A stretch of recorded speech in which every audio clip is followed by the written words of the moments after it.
wa leo naye si mwingine ni Benedetta Kavishe, katibu wa WWK. Haleluya. Amen.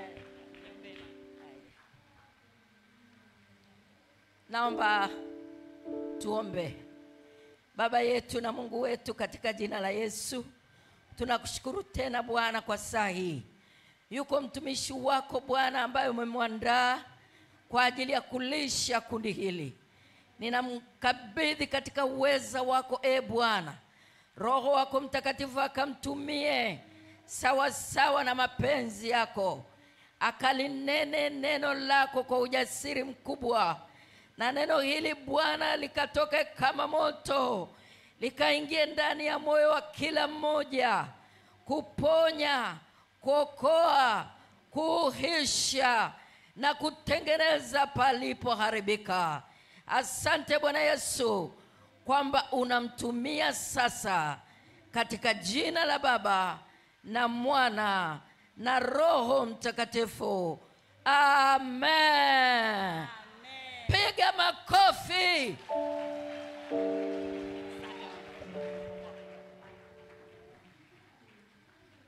Haleluya.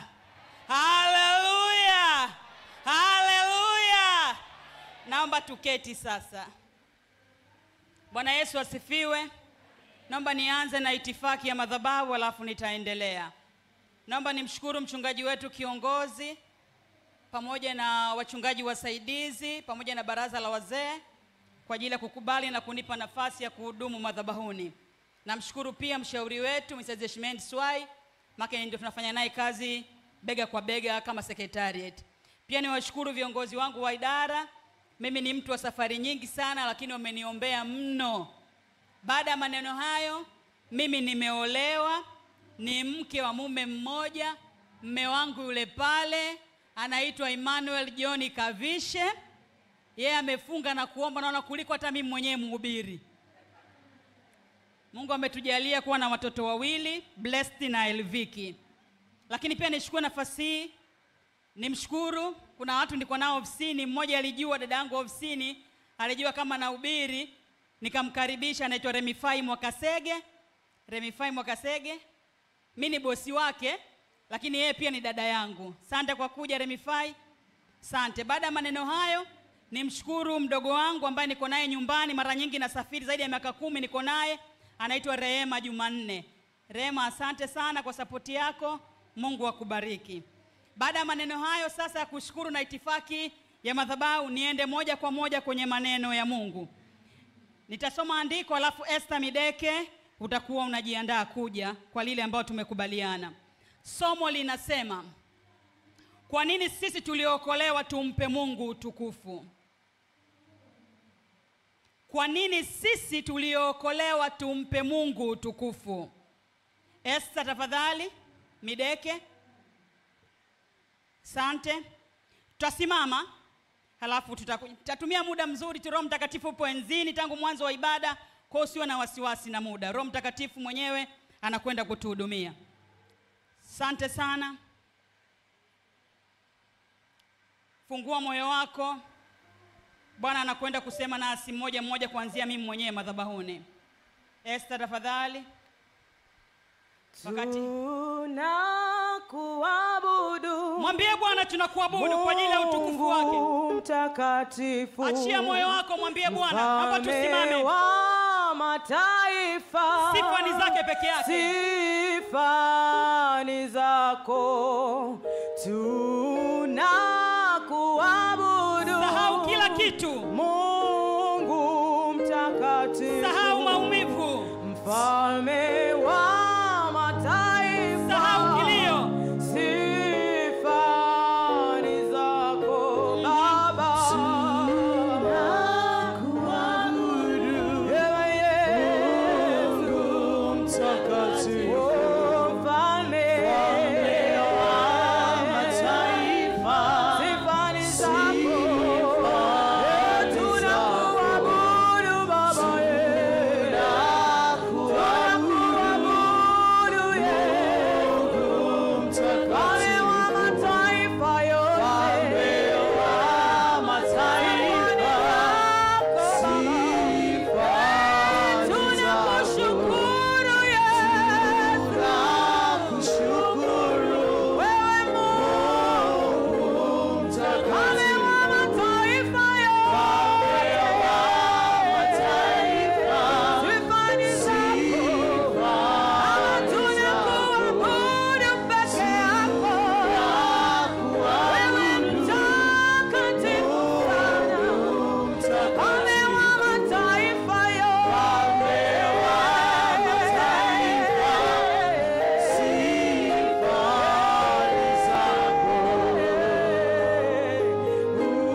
Mwachie Bwana moyo wako sasa.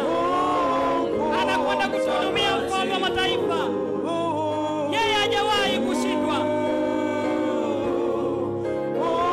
Yeye ni Alfa na Omega. Wewe mtakatifu Baba. Yeye mwanzo na mwisho. Yeye ni Bwana. Neema na neema. Baba.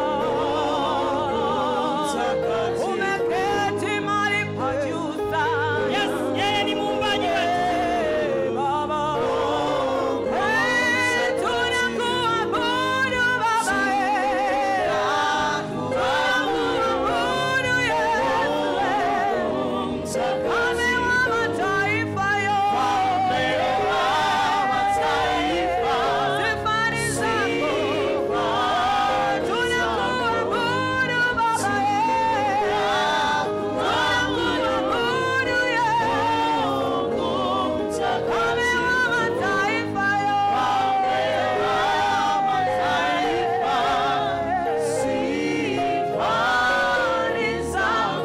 Asante Yesu, asante sana.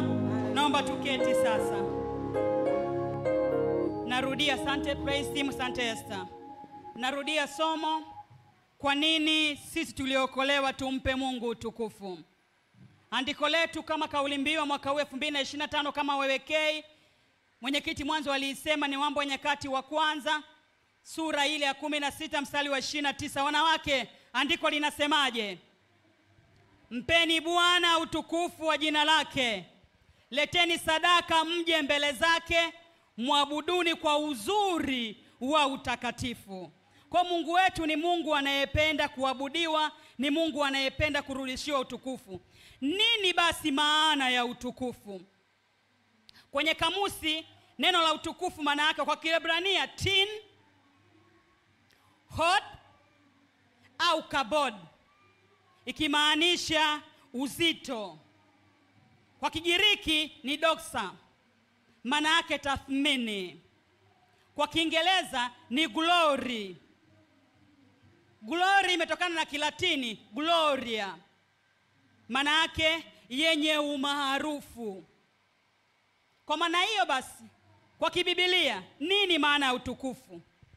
Maana yake ni kumrudishia Mungu heshima yake, kumrudishia Mungu enzi, kumrudishia Mungu sifa, kumrudishia Mungu ukuu, kumrudishia usultani, ufalme na utakatifu ukiwa ndani yake. Haleluya, haleluya.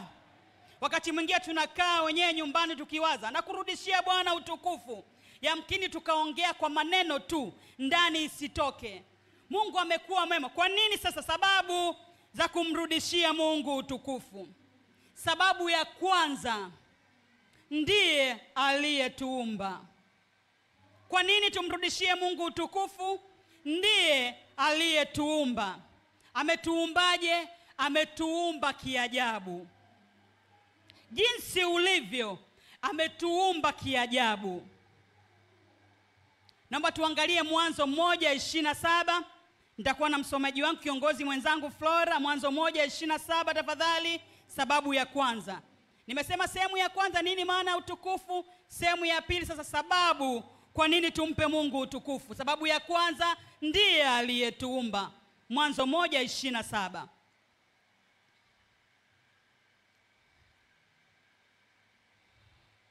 Nasoma katika jina la Bwana. Mungu akaumba mtu kwa mfano wake. Kwa mfano wa Mungu aliumba mwanaume na mwanamke aliwaumba. Amina, asante. Tumeumbwa kwa mfano wa Mungu. Wakati mwingine tunakuwa na maswali mengi sana kujiuliza. Mungu ni nani? Mungu kwenye figa kawaida ni kumweka hivi kwenye aonekane kama kwenye hivi kama alivyo. Ndio maana kuna sehemu Musa anasema akajificha sababu hawezi kuonana na Mungu. Mwingine anasema ukionana na Mungu unakufa. Lakini Mungu wetu ametuumba kwa jinsi ya ajabu na ndiye muumbaji. Na tupo hapa kwa sababu yeye yupo. Ukituona sisi tulivyo, achana na historia sisi ambao tumesoma HKL huko kwamba sijui mwanadamu alitokana na nyani, hiyo kitu hakipo. Tumeumbwa kwa jinsi ya tofauti. Wanyama wakaitwa wanyama, wanadamu wakaitwa wanadamu. Haleluya. Sababu ya pili, ndiye aliyetuokoa.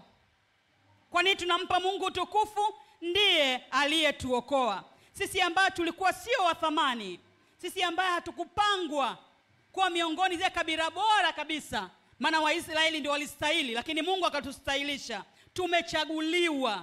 Tumechagulwa kwa jinsi ya tofauti. Tumependelewa. Wazungu wanasema it is a favor. Yaani kuwa na wokovu ni favor, ni upendeleo. Tumechaguliwa. Tutakwenda kuangalia Yohana 15:17. Msomaji wangu tafadhali.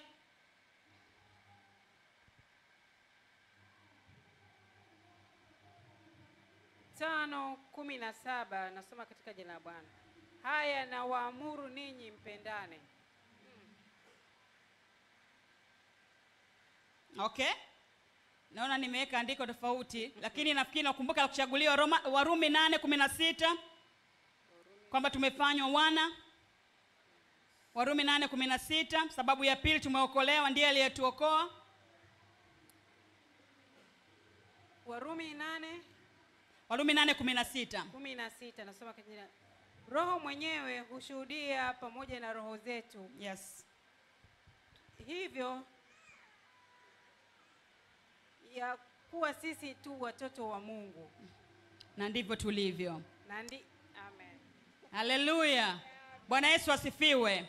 Sisi ni wana wa Mungu, tumeokolewa, tumechaguliwa, tumekombolewa kwa sababu sisi ni wana wa Mungu, ni Mungu ametupendelea. Sababu ya tatu, kuwaleta wengine kwa Yesu, yani kuupatanisha ulimwengu. Tunaposhuhudia wengine habari za Yesu na tunampa Mungu utukufu kwa wale watakaookolewa. Leo nafikiri tumeona hapa Wewekei imetoa zawadi kwa ajili ya uongofu wape, imewapa peni, imewapa notebook, imewapa Biblia. Kwa nini? Kupitia hiyo Biblia inasema furaha mbinguni mwenye dhambi mmoja anapotubu.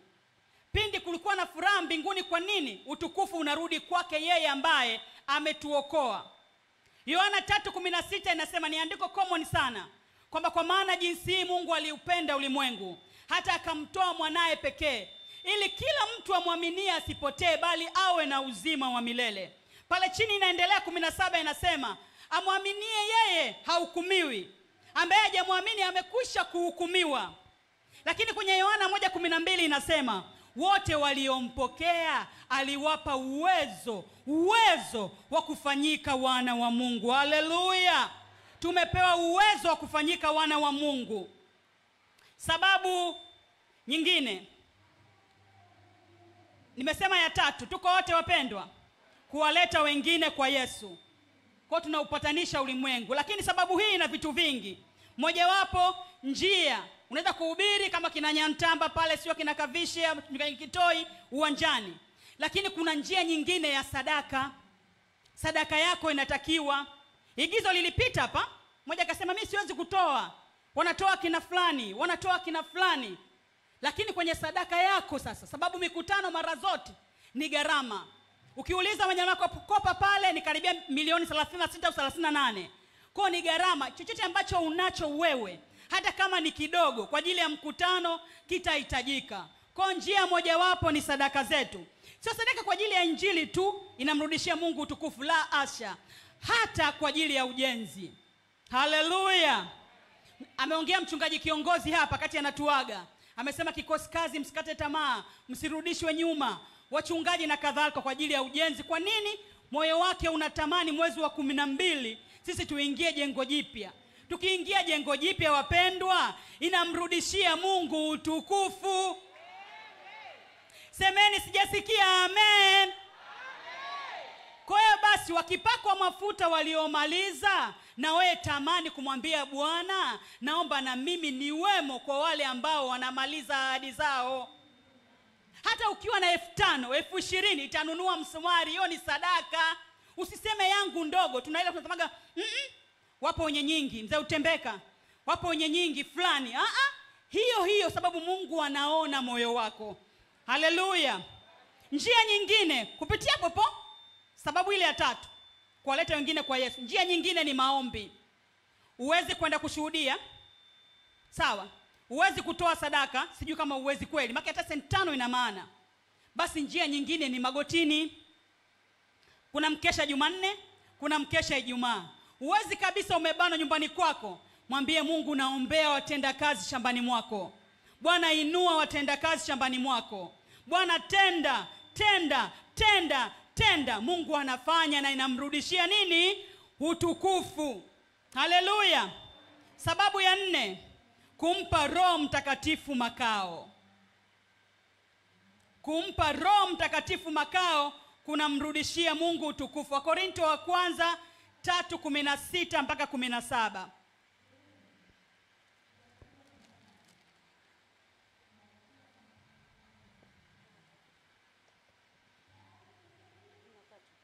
Wakorintho wa kwanza, nafikiri media unanisaidia pia, 3:16 mpaka 17.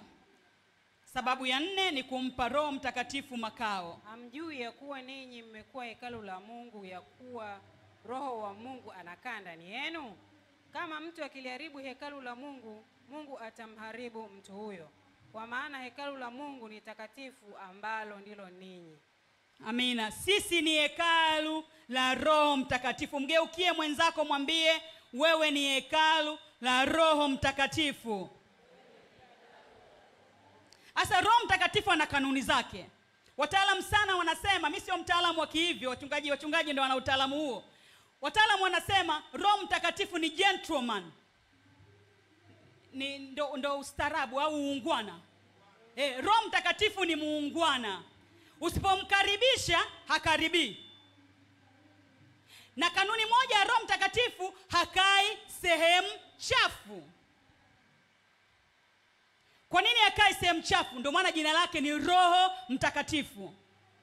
Zamani wakati tunaokolewa, mimi nimeokoka mwaka 90, miaka mingi kidogo. Niliokoka the big November pale. Nilipewa mtu kunifuatilia, alipewa mtu kunifuatilia. Alikuwa mwanakwaya Victory by then, anaitwa Queen. Nilipopewa akanifuatilia, nikakabidhiwa kwa mzee wangu wa eneo, alikuwa Alois Joseph.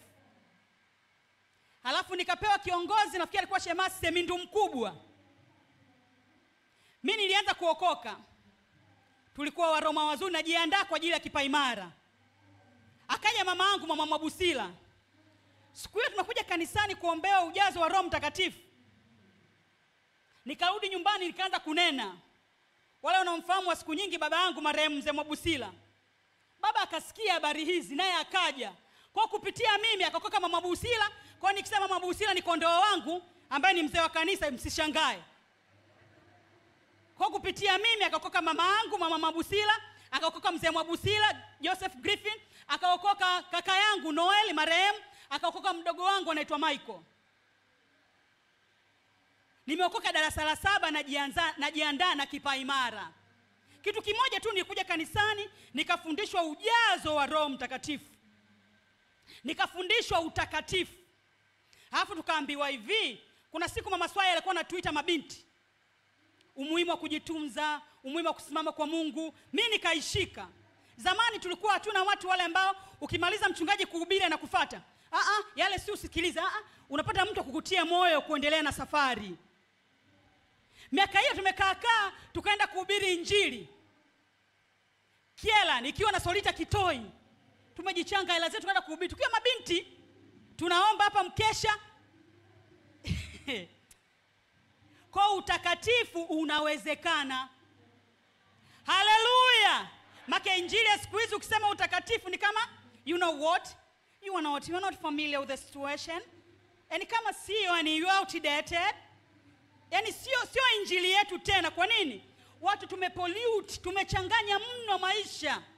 Tumejichanganya mno. Ilifika hatua nakumbuka nikiwa form 2. Nimeenda kwenye mtumba. Nimeenda kununua t-shirt.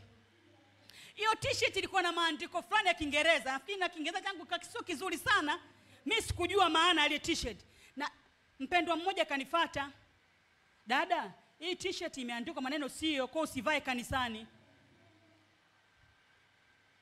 Na mimi nilirudi nyumbani kweli nikaifungua, maneno yao mume wangu anajua mimi nayakumbuka, siwezi kuyasema hapa.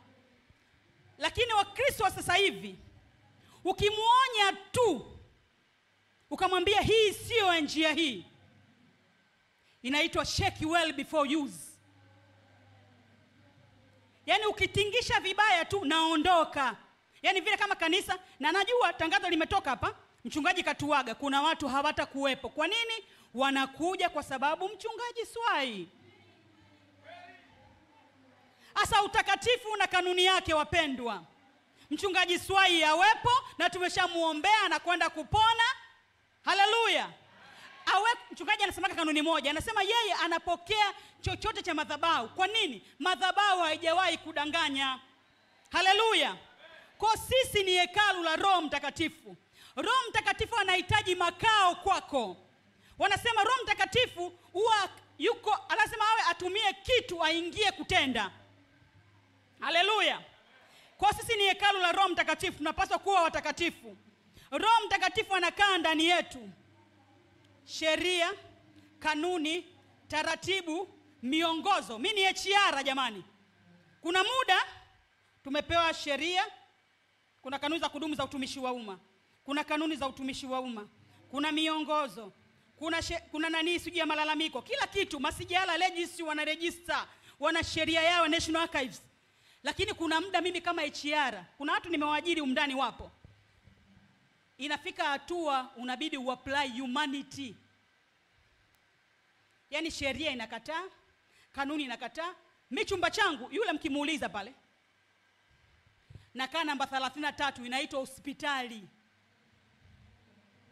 Yule pale hajaokoka, ule dadangu ni kama Cornelio, mcha Mungu tu, lakini hajaokoka. Lakini ofisi yangu, na najua nimemhubiria sana, ofisi yangu inaitwa hospitali namba 33 Mwananyamala. Kwa nini? Niliokoka darasa 7, nikaenda form 1, nikaenda form 5 na 6, nikaenda chuo. Tulipofika Mzumbe, nakumbuka Juliana hayupo, ashaolewa hapa, tukatangaza hivi, sisi tumeokoka. Nyantamba niko naye Mzumbe, nilikuwa naye na mke wake, na mke Oscar Ellen na Oscar mwenyewe, tukopo Mzumbe. Ukifika ukitangaza nia kwamba wewe umeokoka, ukiingia chumba cha mtihani hairuhusiwi kudesa. Kwa nini? Tulikuta wapendwa wakatuambia ukiokoka una Roho Mtakatifu atakusaidia. Kwa hiyo uruhusiwi kuuliza, mwambie Bwana kama umesoma pati yako. Kwa kanuni hivi ili usijaribiwe. Sasa na wale wanaotumia vimigi, wapendwa, tunakaa mbele. Kwa wapendwa, tukao tunakaa mbele. Kuna muda maswali magumu unasema Bwana tenda. Bwana tenda tena Bwana.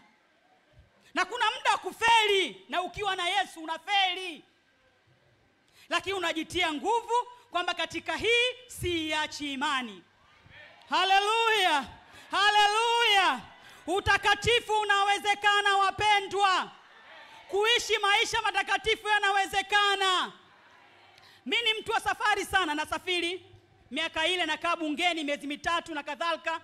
Mume wangu hajawahi kuwa na maswali kwamba huyu sasa njia zake kwa la maana. Mimi na kanuni na kavision moja tu. Mke wangu anajua hoteli yangu wa Dodoma siami, hoteli yangu wa Morogoro na Polala siami, sababu sina njia mbili. Haleluya. Siko hapa kujisifia, niko hapa kukwambia ukweli kwamba utakatifu unawezekana. Haleluya. Na Roho Mtakatifu hakai sehemu chafu. Sababu ya 5 na kwenda kumaliza, kwa nini tumeokolewa? Sisi ni mawakili wa siri za Mungu. Sisi ni mawakili wa siri za Mungu, inatusaidia sisi kumrudishia Mungu utukufu. Sababu ya 5 kwa nini tunamrudishia Mungu utukufu ni kwa sababu sisi ni mawakili. Asema wakili wa Korinto wa kwanza 4:1-2. Ninakwenda kumaliza, sio muda mrefu. Kwenye uwakili wakati anafungua andiko, sifa mojawapo lazima uwe mwaminifu. Wa Korinto wa kwanza sura ya 4 mstari wa 1-2. Mungu na atuhesabu hivi kuwa tu watumishi wa Kristo na mawakili wa siri za Mungu. Hapo tena inayohitajiwa katika mawakili ndio mtu aonekane kuwa mwaminifu. Haleluya. Sifa kuu ya uwakili. Kwa nini umrudishie Mungu utukufu? Sifa ya 5, uwakili unamrudishia Mungu utukufu kwa sababu unafanya kwa uaminifu. Usipofanya kwa uaminifu, sifa kubwa ya uwakili, huwezi kuwa advocate mzuri kama unatoa siri. Wapo mawakili hapa ndani. Tunayo Benjamin Karume hapa, yupo Victor, yupo Ndigwako. Waulizeni, wana uwezo wa kunyang'anywa cheti cha uwakili endapo wakili huyo asipokuwa mwaminifu. Sasa wewe mpendwa mwenzangu, wewe ni wakili wa mbingu. Ili umrudishie Mungu utukufu, inapaswa kuwa mwaminifu. Na mara zote uaminifu unaendana na utakatifu. You balance, yani uaminifu unaendana na utakatifu. Kwa sababu tumepewa uwakili, tunapaswa kusimama lugha yetu, matendo yetu yaendane na uwakili. Haleluya. Maeneo gani ya uaminifu? Kwenye kazi zetu. Ndasema tu andiko bila kusoma. Kwenye kazi zetu, Kutoka 1:17. Pale utakutana na wakunga, wazalishaji wawili, Pura na Shifira. Wale wazalishaji waliambiwa waue watoto wote wa kiume, lakini wao wakasema kwa kuwa tunamcha Mungu hatutafanya. Na mara zote kwenye uaminifu lazima ikulipe. Wakina Pua wale mwisho wa siku walijengewa mpaka nyumba. Awali mfalme akawauliza, imekuwaje, mbona uzao wa Waisraeli wanazidi kuongezeka? Akasema wanawake wao ni hodari, wakiwa wanaelekewa kuzaa tu, wao tukiwawahi tayari. Haleluya. Kwenye kazi zetu uaminifu unapaswa. Sababu ya 6, kwa nini tunamrudishia Mungu utukufu? Kwa sababu tunapomcha Mungu, utukufu unarudi kwake. Uchaji una njia nyingi, una maeneo mengi. Sawa? Uchaji una maeneo mengi sana. Unapokuwa nyumbani, unapokuwa mtaani, ukasema yule amefanikiwa kwa sababu anamcha Mungu, utukufu unarudi kwa Mungu. Yule amefanikiwa kwa sababu anamcha Mungu. Mimi nimewahi kupitia jaribu kubwa sana ofisini kwangu, lakini mwisho wa siku kwenye lile jaribu, mchungaji Kitoya anajua kidogo, mume wangu alimshirikisha na mama mchungaji Swai na viongozi. Ilifika hatua sasa kwenye lile, Bwana alivyotenda, watu wakasema either of the two, huyu mtu ana mtu mkubwa sana serikalini, au ana Mungu, la tatu au ana mganga. Walipokuja kuniuliza, nikasema nina mmoja tu, anaitwa Yesu Kristo. Wakati mwingine yale yasiyowezekana yanawezekana kwake. Ukiamua kumcha, waongofu wapya, mkiamua kumcha, mmepokea jambo jema sana kuliko dhahabu na fedha. Mmempokea huyu Yesu, endeleeni kuwa wachaji, kwa sababu uchaji unalipa. Haleluya, haleluya, haleluya. Bwana Yesu asifiwe. Lakini namalizia ya mwisho, kitu gani kingine kinamrudishia Mungu utukufu? Tunapomsifu yeye, tunapomrudishia yeye utukufu. Biblia yangu inasema hata kuwepo tasa wala mwenye kuharibu mimba katika Israeli. Yamkini unalia, yamkini unaomboleza kama vile Mungu amekuacha. Yamkini ukasema kweli, sababu ya kwanza kumrudishia sifa Mungu ninayo, ameniumba. Yamkini ukasema kweli, sababu ya pili, kweli ameniokoa. Unasema kweli, yamkini na wahubiria wengine habari za Yesu ikawa ni sababu ya kumrudishia utukufu. Sababu nyingine ukasema yamkini kweli ninatoa sadaka, ninafanya maombi, lakini kwenye hili mbona Bwana ameniacha? Nikutie moyo mpendwa mwenzangu, wewe ambaye umeamua kumpokea Yesu kama Bwana Mwokozi wa maisha yako. Yeye ambaye ni Bwana na Mwokozi, hajawahi kumuacha anayemtegemea. Hiyo ndio kanuni yake. Hiyo ndio kanuni namba 1. Ukimtegemea yeye kwa 100%, anajua utamrudishia yeye utukufu. Kama hajafanya leo, atafanya kesho. Kama ngome hazijaanguka leo, zitaanguka kesho, kwa sababu yupo Mungu awezaye. Kwenye Zaburi 115 inasema, Kwa nini mataifa waseme yuko wapi Mungu wao? Pale chini Daudi anasema Mungu wetu yuko mbinguni, alitaka lolote amelitenda. Mungu wetu anapenda utukufu. Mungu wetu anapenda kurudishiwa utukufu. Haijalishi unapita kwenye nini, haijalishi umeumizwa kiasi gani, haijalishi umelia miaka mingapi. Ndipo neno moja tu Bwana anasema yupo kukusikiliza. Yupo kukusikiliza. Yupo angali anatenda. Yupo. Mimi ambaye nilipata ujauzito ukiwa na mwezi mmoja, nikaambiwa ripoti za daktari mimba inatoka. Emmanuel Kavisha akasimama akasema mimba haitoki. Haleluya. Wako wapi wapendwa wenye imani? Wako wapi wapendwa ambao watasimama na kumwamini Mungu ili Mungu arudishiwe utukufu? Haleluya. Esther. Haleluya. Yupo Mungu, tusimame.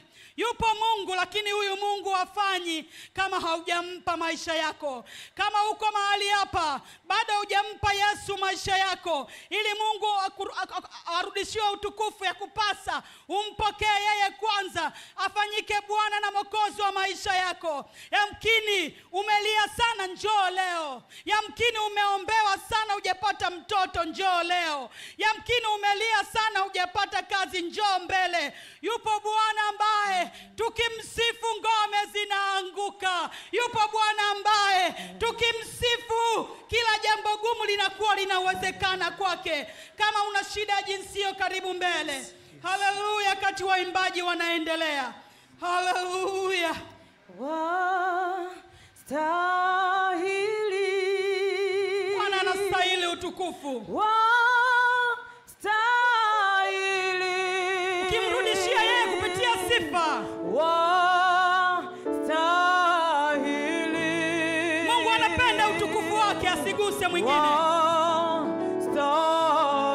Kazini kwako unampa nani utukufu? Nani anastahili kwenye vitu vyako? Kama hujampata Yesu, karibu sasa.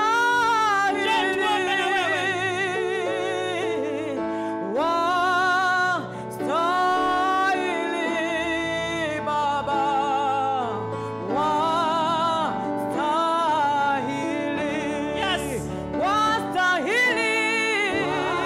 Baba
sijakaribisha wachungaji, najua mmekuja mbele sababu moja hapa kumrudishia Mungu utukufu.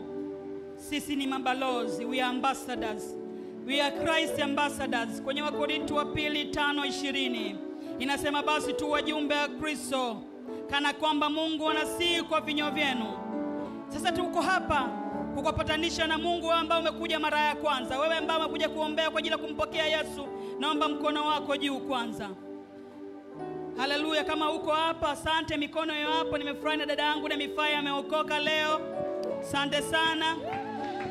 Asante sana. Tafadhali karibu mchungaji sasa kwa ajili ya kuomba na watu ambao wameokoka, lakini pia wenye mahitaji. Haleluya. Haleluya.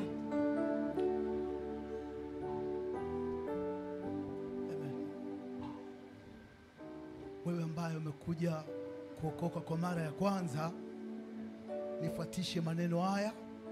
Sema: Baba wa mbinguni, ninakushukuru kwa neema hii ya wokovu. Ninatubu kwako sasa. Ninaomba unisamehe dhambi zangu zote ninazozikumbuka na zile ambazo sizikumbuki. Lifute jina langu toka kwenye kitabu cha hukumu na uliandike katika kitabu cha uzima, na kupokea Yesu katika moyo wangu uwe Bwana na Mwokozi wa maisha yangu. Asante kwa kuwa sasa nimeokoka. Sema: Baba wa mbinguni, ninayo mahitaji ambao nimekuwa nayo, na ninaamini ya kwamba Mungu unaweza ukanitendea. Mungu unaweza ukaniponya. Mungu unaweza kutana uhitaji nilio nao, na kwa njia hiyo Mungu, kwa imani nakupa utukufu, kwa sababu naamini ya kwamba umeniponya sasa. Ninaamini ya kwamba umenifungua sasa. Naamini ya kwamba umenipa hitaji langu, na hivyo kwa imani ninakushukuru. Ninasema asante, ninashukuru. Sasa kwa kinywa chako mshukuru Mungu kwa kile ambacho Mungu amekutendea tayari. Mwambie Bwana asante. Wakati viongozi wanaweka mikono juu yako wakitamka maneno katika jina la Yesu aliye hai, ninatamka uponyaji, ninatamka uzima. Kila aina ya teso ambalo unapitia ninalikemea kwa jina la Yesu. Ninatamka uponyaji, ninatamka uzima katika jina la Yesu. Pokea afya katika jina la Yesu, na kila hitaji ambalo liko unalo, ninaomba ya kwamba Bwana kutendee, Bwana kufanyie katika jina la Yesu. Pale ambako hakuna njia, Bwana afanye njia. Pale ambako hakuna njia, Bwana afanye njia. Pokea kwa jina la Yesu, pokea kwa jina la Yesu. Jina la Mungu wa Yakobo likuinue sasa. Jina la Mungu wa Yakobo likuinue sasa. Jina la Mungu wa Yakobo likuinue. Jina la Mungu wa Yakobo likuinue kwa jina la Yesu. Pokea kwa jina la Yesu. Pokea. Nasimama kinyume na kila nguvu za giza, nazikemea kwa jina la Yesu. Nakemea mapepo, nakemea majini kwa jina la Yesu. Toka kwa jina la Yesu, toka kwa jina la Yesu. Una nafasi katika jina la Yesu. Pokea uponyaji, pokea uzima. Asante Yesu, asante Yesu, asante Yesu. Kazi ya Bwana inaendelea. Roho Mtakatifu anaendelea kutenda kazi. Endelea kumshukuru Mungu. Mwambie Bwana asante. Mwambie Bwana umenijilia. Mwambie Bwana asante. Ninashukuru kwa wema wako.